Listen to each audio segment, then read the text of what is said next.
मकर राशि वालों, 24 अक्टूबर से बुध वृश्चिक राशि के अंदर और 28 अक्टूबर से मंगल वृश्चिक राशि के अंदर गोचर कर रहे हैं।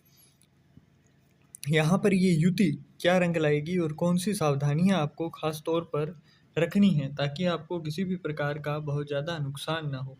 हालांकि यहाँ पर आपकी चंद्र कुंडली के लाभ भाव में जो मंगल का गोचर हो रहा है, तो यहाँ पर बहुत ज़्यादा नेगेटिव रिजल्ट्स आपको देखने को नहीं मिलेंगे। ये अवसर होगा जब आपको बहुत सारी चीज़ें पॉजिटिवली हैंडल करने को मिलेंगी और यहाँ पर आपको बहुत अच्छे अवसर आपके हक में आते हुए दिखाई देंगे। परंतु यहाँ पर कुछ सावधानियाँ हैं जिनको अगर ना रखा गया तो आपकी मेंटल पीस जो है वो एक तरीके से आप खो दोगे, वहीं जो लाभ होना है वो आप प्राप्त नहीं कर पाओगे। हालांकि यहाँ पर अचानक लाभ होने के भी योग बन रहे हैं, है ना। आपकी इनकम बढ़ने के योग हैं, आपकी लाइफ में लग्जरी आने के, कंफर्ट आने के, मकान खरीदने के, वाहन लेने के योग बन रहे हैं। परंतु यहाँ पर कुछ चीज़ों का सावधानी रखना भी जरूरी है। तो एक एक करके हम लोग उन सावधानियों पर भी बात करेंगे। यहाँ पर जैसे ही मंगल आएंगे अब आपके 11वें भाव में, तो मंगल की दृष्टि जाएगी आपके चौथी दृष्टि यहाँ पर द्वितीय भाव पर, जहाँ पर राहु विराजमान है कुंभ राशि में। अब राहु कुंभ राशि में विराजमान है और राहु को ज्योतिष के अंदर हम लाल किताब में हाथी मानते हैं और मंगल आपके महावत है ना। अब मंगल महावत और राहु हाथी के तौर पर है। अब अगर आप मंगल को बलवान बनाते हैं तो यही जो हाथी है मतलब राहु है, ये आपको वो रिजल्ट दे डालेगा, वो फाइनेंशियल प्रॉफिट दे देगा जो आप अब तक एक्सपेक्ट भी नहीं कर रहे थे। हालांकि यहाँ पर हम देखें तो राहु कलयुग का राजा है। कलयुग में ज़्यादातर चीज़ें सिर्फ राहु के ही अधीन है ना। चाहे वो आपके वित्त मतलब आपके धन संबंधी हो, चाहे आपके हेल्थ से संबंधित हो, चाहे आपके बुद्धि से हो या फिर आपके कर्म से हो, है ना। आजकल हर चीज़ आपके राहु से ही रिलेटेड हो चुकी है। तो यहाँ पर राहु को ही हम अच्छे से अगर यूज़ कर लें इस समय के अंदर, तो ये जो अब से लेकर 7 दिसंबर तक का समय है, ये वो समय है जब आपके हाथ में बहुत सारी चीज़ें आ रही हैं, है ना। तो एक एक करके हम लोग यहाँ पर यही चीज़ देखेंगे। एक तो लाभ भाव में आपके मंगल आ रहे हैं, तो इसका मतलब आपको यहाँ पर फाइनेंशियल कंडीशन अच्छी देखने को मिलेगी। रीज़न क्या है वो भी बताते हैं। आपके 4th हाउस के लॉर्ड मतलब चौथे घर के स्वामी जो हैं वो 11वें भाव में आ रहे हैं। तो एक तो इंडिकेशन ये हो गया कि आपको लाभ होगा, निश्चित तौर पर आपको लाभ होगा। आपका खर्चा होगा तो भी आप अगर कोई मकान खरीदना चाहते थे, आप कोई मकान के साथ साथ कोई वाहन खरीदना चाहते थे, आप अपनी लग्जरी के ऊपर खर्च करना चाहते थे, आप अपनी कंफर्ट के लिए कुछ खर्च करना चाहते थे, तो उसके अवसर अब बनते हुए आपको दिखाई देंगे। वहीं यहाँ से 7वीं दृष्टि जो है वो आपके पंचम भाव पर है, जो कि अगेन अचानक लाभ जिससे देखा जाता है, आपके पितरों की कृपा जिससे देखी जाती है, उस भाव के ऊपर है। और यहाँ से ही जो 8वीं दृष्टि है वो आपके छठे भाव पर है, जिसका मतलब आप अगर बेरोजगार थे तो भी जॉब के योग बन रहे हैं, है ना। कार्य आपके तक पहुँचेगा। तो मतलब आपकी चंद्र कुंडली में 3 जगहों पर एक ही योग दिखाई दे रहा है कि अब धन लाभ तो होगा, निश्चित तौर पर होना ही है।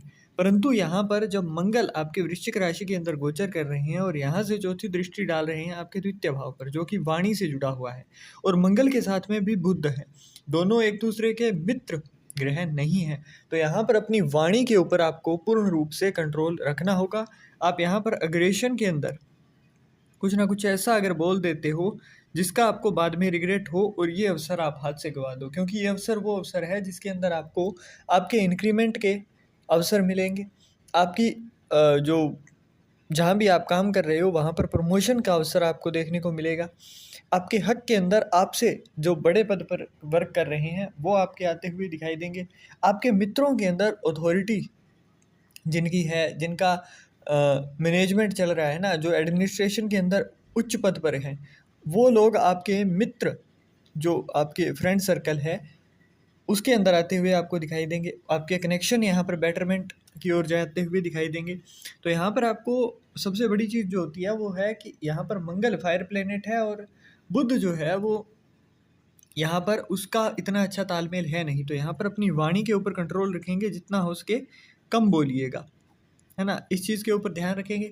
घर के अंदर साउथ ईस्ट की जो डायरेक्शन है आपकी, उसे भी यहीं से ही देखा जाता है।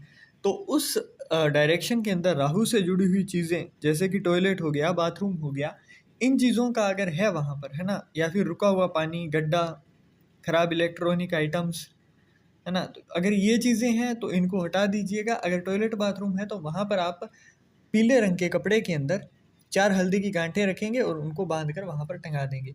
अब यहाँ पर साउथ ईस्ट की जो डायरेक्शन है, वहाँ पर अगर आपके सर्कल या फिर राउंड शेप के अंदर कोई वॉल क्लॉक है ना? दीवार घड़ी लगी हुई है, तो उसको वहाँ से हटाकर आप घर के नॉर्थ डायरेक्शन के अंदर रखेंगे। अब मैं एक-एक चीज़ आपको एक-एक सावधानी बताते हुए चल रहा हूँ, क्योंकि बुध है ये, और साउथ ईस्ट जो डायरेक्शन होती है वहाँ के स्वामी बनते हैं शुक्र और मंगल। शुक्र के साथ अच्छे हैं, परंतु यहाँ पर आपकी चंद्र कुंडली के अंदर ट्रांजिट हो रहा है मंगल का। तो मंगल के साथ यहाँ पर मित्र ग्रह ये नहीं है बुध, तो इसलिए यहाँ पर आपको बुध से जुड़ी हुई सामग्री वहाँ पर नहीं रखनी है। इसके साथ साथ आगे हम ध्यान दें तो यहाँ पर मित्रों के साथ कोई आर्ग्यू आपकी ईगो के चलते हो सकता है ना? मतलब उन्होंने कुछ कह दिया तो आप सहन ना कर सकें और वहाँ पर आप कुछ कह बैठे। यहाँ पर ज़िद के ऊपर भी आपको कंट्रोल करना है ना? आपकी ज़िद आपके लिए ही हानिकारक यहाँ पर साबित होती हुई आपको दिखाई देगी, तो अपनी ज़िद थोड़ी-सी काबू में आपको रखनी है। वहीं आपके 5th हाउस के ऊपर एस्पेक्ट है, 7वीं दृष्टि जा रही है। तो इसका मतलब यहाँ पर आपके लव रिलेशंस के अंदर एक नया स्पार्क आपको देखने को मिलेगा, एक नई ऊर्जा आपको देखने को यहाँ पर मिलती हुई नज़र आएगी। वहीं आपके आर्ग्यूज़ आपके अग्रेशन की वजह से, आपके एंगर की वजह से यहाँ पर बढ़ते हुए दिखाई देंगे, जो कि आपकी इसी लव रिलेशन को ख़राब करते हुए ले जा सकते हैं। तो यहाँ पर अपने एग्रेशन के ऊपर थोड़ा ध्यान दें, कंट्रोल करें।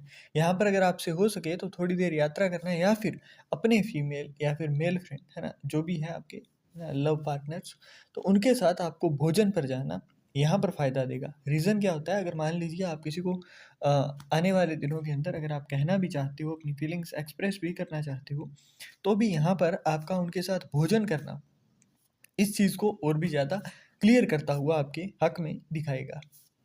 आगे देखें तो यहाँ पर 4th हाउस के लॉर्ड जो है वो 11th हाउस के अंदर है, तो उसका मतलब आपकी जो आय है उसका एक पार्ट यहाँ पर आपको अपनी ही सुविधा सुख के अंदर खर्च करने को मिलेगा। अगर आप बहुत लंबे समय से सोच रहे थे कि यहाँ पर मकान बने, क्योंकि 11वां भाव जो है वो शनि का पक्का घर है, यहाँ पर शनि के नेगेटिव इफेक्ट जो है आपके ऊपर अगर हैं, तो वो भी आपके यहाँ पर नष्ट होते हुए दिखाई देंगे। हो सकता है लगन कुंडली के अंदर शनिदेव आपके बहुत ज़्यादा फेवर में ना हो, तो यहाँ पर मंगल का 11वें भाव में गोचर जो है वो एक समय तक आप 7 दिसंबर तक देखेंगे कि शनिदेव का बहुत ज़्यादा नेगेटिव इम्पैक्ट आपके ऊपर नहीं आएगा।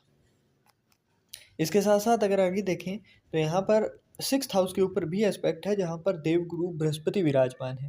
हालांकि देवगुरु बृहस्पति आपके 6ठे भाव में है, तो इसका मतलब आपकी जो चीज़ें हैं जैसे कि हेल्थ, तो वहाँ पर आपके लीवर के ऊपर असर पड़ रहा है, किडनी के ऊपर, स्टमक एरिया और उसके नीचे के भाव में, है ना, खास तौर पर आपके प्राइवेट पार्ट्स जिसको हम केतु से देखते हैं, तो उनके ऊपर असर पड़ता है। यहाँ पर थोड़ा सा एडवर्स इम्पैक्ट आपको देखने को मिलता है।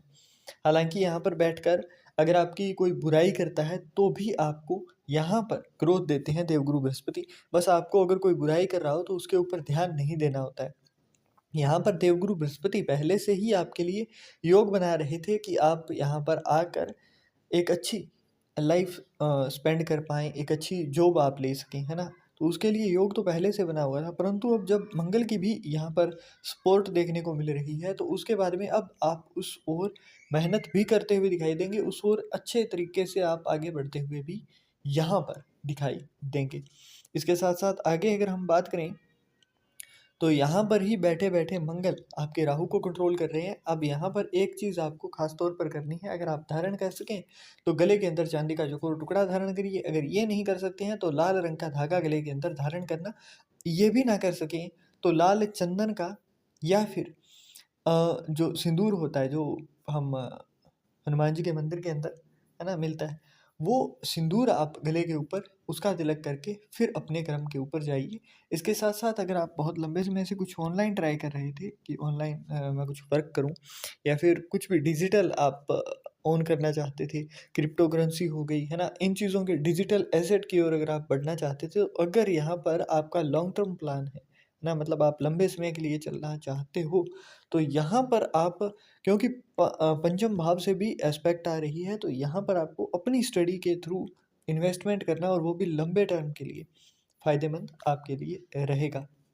इसके साथ-साथ पितरों की कृपा के लिए गऊ को और कुत्ते को, चींटियों को, कौवों को, इन 4 जीवों को यहाँ पर आपके द्वारा दान दक्षिणा करना फ़ायदेमंद रहेगा। अगर ये ना कर सकें आप, तो काले तिल तांबे के लोटे के अंदर डालकर उसके अंदर जल डालेंगे और थोड़ा-सा कच्चा दूध डालकर उसको पीपल के वृक्ष के अंदर शनिवार को तो स्पेशली आपको डालना है। अगर आप डेली कर सकें तो डेली करिए, नहीं तो शनिवार और अमावस्या 2 दिन ऐसे होंगे जब आपको बिल्कुल भी नहीं टलना है, आपको डालकर ही आना है। अमावस्या के दिन अगर किसी प्रकार से रविवार आ जाए, मतलब संडे आ जाए, तो उस दिन आप पीपल के वृक्ष में नहीं डालोगे, उस दिन आप ये जल पीपल की जो छाया जा रही हो, है ना? जिस भी ओर हो, उस छाया पर आपको ये जल डालना है, और नीचे जो गीली होगी मिट्टी, उसको अपनी नाभि के ऊपर आपने लगाना है।